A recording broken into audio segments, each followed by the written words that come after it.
बौद्ध जिलार इष्टदेवी मां भैरवी मंदिर निर्माण कार्य आज पवित्र अक्षय तृतीया अवसर में शुभारंभ होइछि।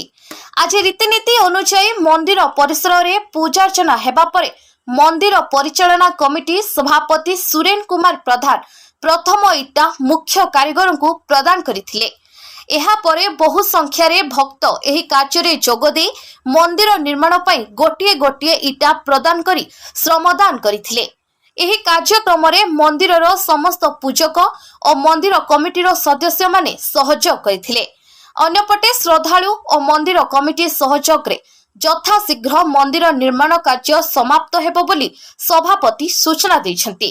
सेपटे मांको भव्य मंदिरर निर्माण हेबा परे राज्य तथा राज्य बाहर मांको महिमा भक्त माने जानि परबे बोली श्रद्धालु कहिसन्ति।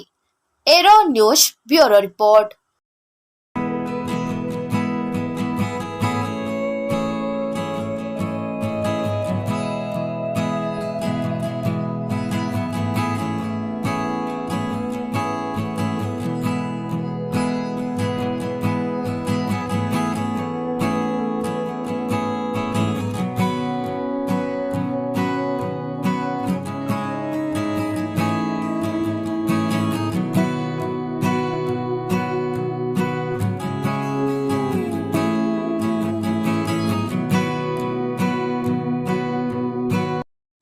देखु आम बौद्ध जिला तथा अतीतर बौद्ध गौड़र आराध्य देवी होती माँ भैरवी ठाकुराणी। तो बहु यह एक मान बहु प्राचीन शक्तिपीठ किंतु यह जी माने उन्नति भाता से हो पार नाला से जाऊ आज आमर देशवासी तथा आमर माँ भैरवी पर्यटन कमिटी तरफ आज पवित्र अक्षय तृतीया दिन में पवित्र दिन में माँ गोटे नूतन मंदिर निर्माण कार्य आरंभ कराई।